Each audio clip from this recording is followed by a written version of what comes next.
Ciri-ciri teks eksposisi. Berikut adalah ciri-ciri teks eksposisi. 1.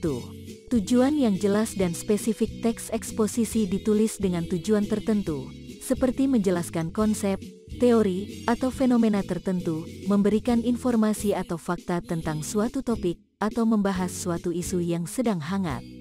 Tujuan tersebut harus jelas dan spesifik agar pembaca dapat memahami apa yang ingin disampaikan oleh penulis. 2. Struktur yang terorganisir. Teks eksposisi memiliki struktur yang terorganisir dan sistematis. Penulis biasanya menggunakan pendekatan yang logis, seperti penggunaan subjudul, urutan kronologis, atau urutan berdasarkan prioritas. 3. Bahasa yang formal. Teks eksposisi menggunakan bahasa formal dan akademik. Bahasa yang digunakan harus mudah dipahami oleh pembaca, tetapi tetap menggunakan istilah-istilah teknis dan akademik yang terkait dengan topik yang dibahas. 4. Pendekatan objektif. Teks eksposisi biasanya menggunakan pendekatan objektif, artinya tidak terlalu banyak menggunakan pendapat atau emosi pribadi penulis. Tujuannya adalah untuk memberikan informasi atau fakta yang akurat dan dapat dipercaya kepada pembaca.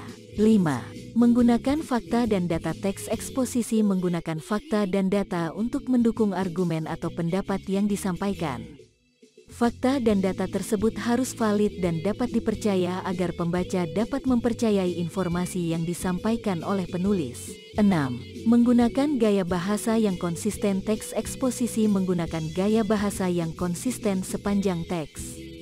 Gaya bahasa tersebut meliputi penggunaan tenses, gaya penulisan, serta penggunaan kata dan frasa yang konsisten untuk membantu membentuk kesan yang konsisten dan terstruktur.